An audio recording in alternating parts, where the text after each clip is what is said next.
The remake of Snow White is coming out this weekend, but I have no plans to see it.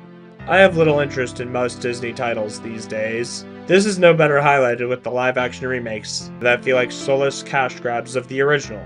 While there were some remakes I enjoyed, such as Jungle Book 2016 and Christopher Robin, though the latter could be considered more of an adaptation. However, for the most part, these remakes seem to lack compassion and creative merit. This feeling is compounded by the history and significance of the original Snow White. The original Snow White and the Seven Dwarfs was Walt Disney's passion project and the first full-length animated feature film. Despite facing skepticism from everyone in Hollywood, he persevered and made the film, risking his entire business in the process.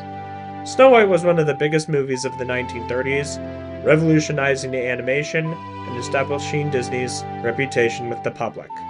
Whatever your thoughts are on Walt Disney as a person, there was no denying he was always an innovator, even when the company was on the brink of bankruptcy. Heck, after Walt died, there was still innovation, not just in the Renaissance, but also the post-Renaissance and Dark Age. While there is debate about the revival era, that's another topic entirely. Now Disney has become too profit-driven and are interested in cashing off nostalgia and fixing their past work. This brings us to the topic of the video, my defense of Snow White in the original film. I want to clarify something up front. I'm not a fan of Rachel Zegler's controversial interviews. However, I'm not going to be targeting her in this discussion. There is a common stigma surrounding Snow White and by extension Disney princesses, claiming that they are only defined by their need for a man's love. I don't buy into that.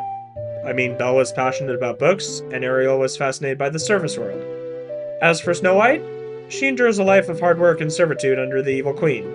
As a result, she is not afraid to get her hands dirty. A notable trait of Snow White is her positive outlook throughout the film. Although she's initially frightened by the forest, she adapts and manages to turn things around. Additionally, Snow White demonstrates leadership among the dwarves. However, she is not without flaws. Her naivety ultimately leads to her being poisoned by the apple. Next, Snow White does not simply wait around for the prince. She has a chance meeting with him at the beginning of the movie, and it was late in the movie she mentions him again. She does not expect the prince to come and save her. Her only daydreaming occurs when the dwarves ask her if she has ever been in love. While the prince ultimately rescues her, it was clear that she wasn't relying on him to save her.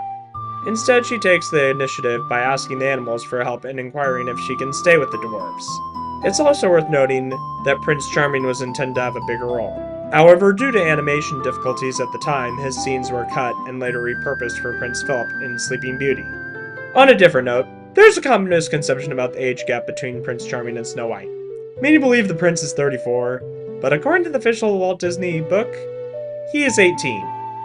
Overall, I believe having a lead with a strong work ethic and a commitment to kindness is admirable. Snow White deserves recognition, and not just for being the first Disney princess, but her qualities as well. That's my defense of the original Snow White. What are your thoughts? Let me know in the comments.